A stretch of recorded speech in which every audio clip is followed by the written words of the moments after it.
Hey guys, up back with another video. This time we're gonna do a review of WWE Elimination Chamber 2018. This came in a double feature featuring Fastlane from 2018, but we'll get onto that one next time. This time we're gonna do this one. So right here, let's kick this off, shall we? We kicked off the Elimination Chamber 2018 with the Women's Elimination Chamber right there on the bottom, as you can see, the women participants. We had Bayley versus Mickie James versus Sasha Banks versus Alexa Bliss, the champion, versus Sonya Deville versus Mandy Rose for the Raw Women's title in the first ever Women's Elimination Chamber match. This was a very solid matchup, very enjoyable. Came down to the final three.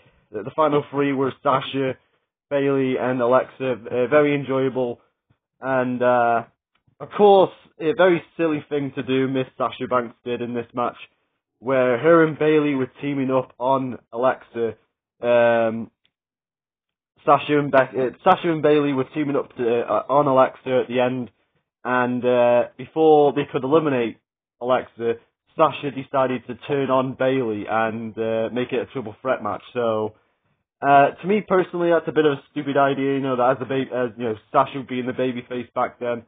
And kind of like this off and on friendship, enemies between Bayley and Banks, kind of backfired as it came back to bite Sasha on her lovely arse, as she was because Bayley and her would start fighting, and then Alexa would pick up the pieces and eliminate both of them, and win the match. So yeah, pretty solid stuff for the first ever Women's Elimination Chamber match. Very solid stuff, and we move on to the next match, which was Apollo Crews and Titus O'Neil of Titus Worldwide taking on the Bar for the Raw Tag Team titles, the Bar with the tag champions. So this was okay.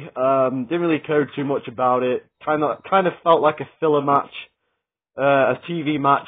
Kind of like what you would see on a Raw. And you could tell that the crowd didn't really care because they were quiet throughout the entirety of it, and they started throwing beach balls, and the only noise they made was when the beach ball got taken away. There's another match in the night that also was a victim of the crowd being beach ball mania. So, the Bar retained, wasn't anything memorable. It was it kind of felt filler to me. The Bar retained. Next match, we had Asuka taking on Nia Jax, with the stipulation being if Nia Jax won, she'd be added to the Raw Women's Championship match at WrestleMania, even though Asuka had not yet made her decision on which title she was going for at WrestleMania. So, the stipulation was kind of weird, but the match itself was surprisingly very good. Asuka and Nia worked very well together. I don't know what it was, but maybe it was the fact that Asuka is, she can play rough with the best of them, and she really did well against the big giant Nia Jax, and Asuka won.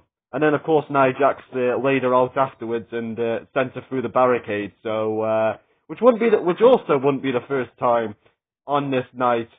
Wouldn't be the last time on this night that someone loses a match and then ends up standing tall at the end.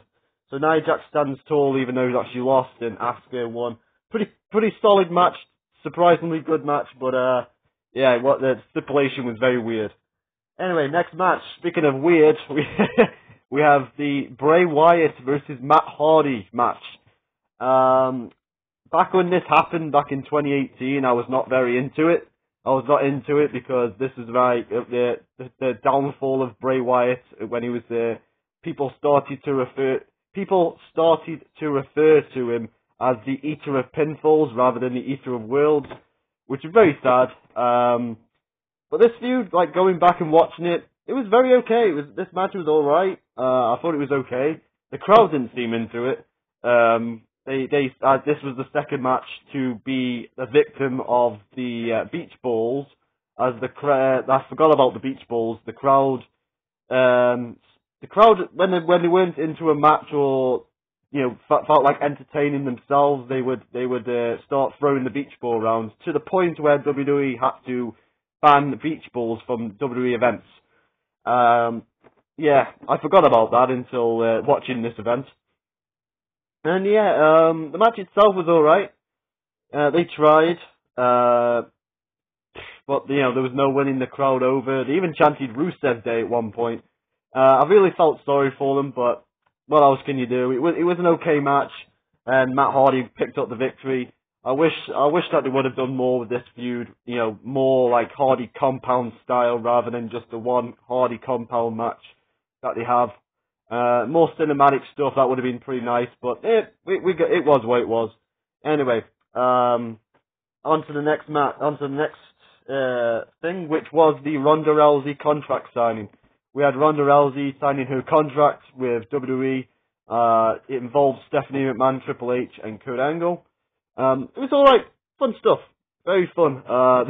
Very fun segment where Stephanie and Triple H were kissing up to Ronda Rousey.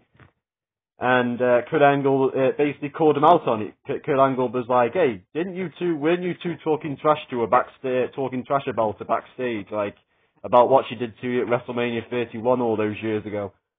And Triple H was like, "Oh, delusional Kurt Angle. Oh, don't listen to him." And then it turns out that they were actually talking trash about Ronda Rousey. And Ronda didn't take too lightly to it, as she slammed Triple H through the contract table, which was very hilarious to watch. Poor Triple H. And then of course Stephanie with the vintage Stephanie slap around the face of Ronda Rousey, and she fucked up. Stephanie fucked up, and yeah, I'm looking forward to reliving that match at WrestleMania. This was just a tip of the iceberg, and it was really good stuff. Really love this segment. And then finally we have the main event. We have the first ever and only 7-man Elimination Chamber match. We have Elias taking on Finn Balor, Braun Strowman, Roman Reigns, John Cena, Seth Rollins, and The Miz. An alright main event. It was okay. Wasn't the best Elimination Chamber I've ever seen.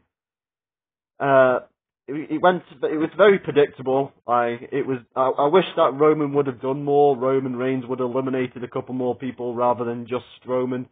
Yeah, I can basically narrow it down in narrow down a 40-minute match in like a couple of seconds. Braun eliminates everybody except Roman, and then Roman eliminates Strowman last. And that was it. Roman Reigns won the match. Goes on to WrestleMania to face Brock Lesnar for the Universal Championship. I almost said undisputed there.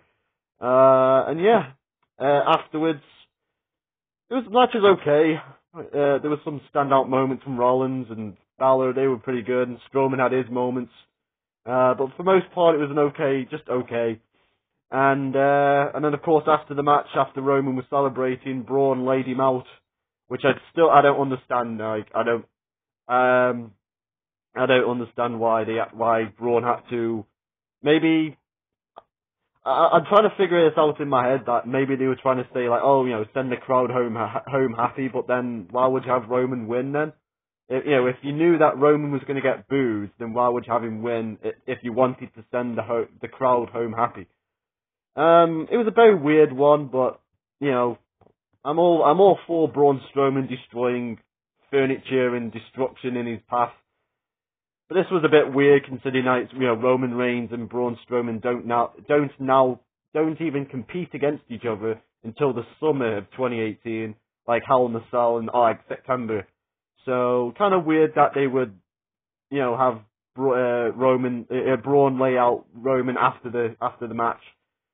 And to set up Roman versus Brock at WrestleMania, but it was what it was. Anyway, it was a very weird way to end the show, in my opinion. Anyway, that's going to be it. That's it. I gave this show a 6 out of 10. It was a bit of a come down after the Royal Rumble pay-per-view, but it had its moments. There was some good stuff on there. The Women's Chamber was alright, and set up a lot of stuff for WrestleMania. The Ronda contract signing was my highlight of the night.